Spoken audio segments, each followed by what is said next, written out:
દાખલા નંબર 3 જેની રકમ આપેલી છે કે રેખા L અને તેના પર ન હોય તેવું બિંદુ P લો.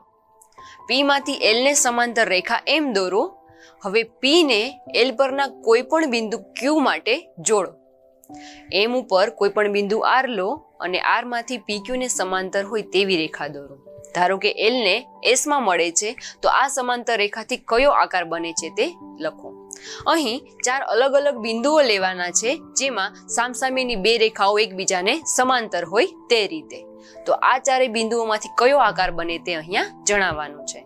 તો સૌપ્રથમ તો રચનાના મુદ્દા જોતા જઈએ, જેમાં પહેલો મુદ્દો છે કે રેખા L દોરો અને રેખા L ની બહારની બાજુએ કોઈ બિંદુ P લો.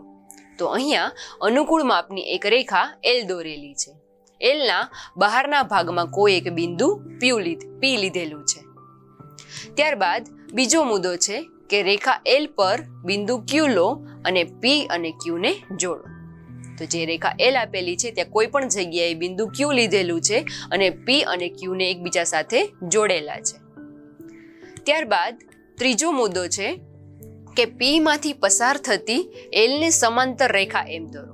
હવે P બિંદુમાંથી પસાર થતી હોય તેવી L રેખાને સમાંતર એટલે કે આડી એક રેખા M દોરવી છે તો તેના માટે આપણે બે અલગ અલગ ચાપ લેવા પડશે.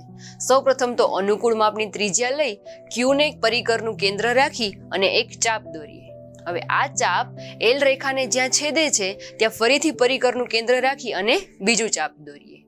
એવી જ રીતે P બિંદુ માટે કરીએ કે આ જ માપ લઈને P ને કેન્દ્ર રાખી એક ચાપ દોરીએ. આ ચાપ જે ઊભો રેખાખંડ એટલે કે PQ છે તેને જ્યાં છેદે છે ત્યાં ફરીથી પરિકરનું કેન્દ્ર રાખી અને એક બીજો ચાપ દોરીએ. હવે આ બંને ચાપમાંથી પસાર થતી રેખા હશે તે M હશે. તે રેખા L ને સમાંતર છે. ત્યારબાદ એના પછીનો ચોથો મુદ્દો છે કે રેખા M પર બિંદુ R લો. જે ઉપરની રેખા આપણે દોરેલી છે M તેના પર કોઈ પણ એક જગ્યાએ R બિંદુ લઈએ. ત્યારબાદ મુદ્દો 5 કે R બિંદુમાંથી પસાર થતી અને PQ ને સમાંતર હોય તેવી RS રેખા દોરો. જે રેખા L ને S બિંદુમાં છેદે છે.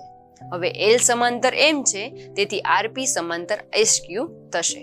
વળી PQ અને RS સમાંતર દોરેલા છે. તો જો અહીંયા 3 બિંદુઓ લઈ લીધેલા છે. હવે આપણે ચોથું બિંદુ લેવાનું છે તો એ રીતે લેવાનું છે કે R બિંદુમાંથી પસાર થતી હોય અને PQ ને સમાંતર હોય. તો PQ છે એટલે ઊભી રેખા છે, એને સમાંતર રેખા દોરવી છે. તો સૌપ્રથમ R ને કેન્દ્ર રાખી અને અનુકૂળ માપની ત્રિજ્યા લઈ અને એક ચાપ દોરીએ. ત્યારબાદ આ જે ચાપ M રેખાને જ્યાં છેદે છે ત્યાં ફરીથી પરિકરનું કેન્દ્ર રાખી અને બીજું ચાપ દોરીએ. આ બંને ચાપના છેદ બિંદુમાંથી પસાર થતી ઊભી રેખા જેને RS નામ આપીએ, જે PQ ને સમાંતર રેખા છે. તો આ રીતે L ને સમાંતર રેખા M છે અને PQ ને સમાંતર રેખા RS છે.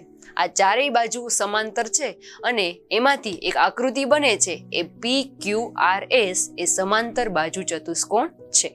તો રકમમાં પૂછેલું હતું કે આ ચારેય બિંદુઓને જોડવાથી કયો આકાર મળે છે, તો આ આકાર છે સમાંતર બાજુ ચતુષ્કોણ.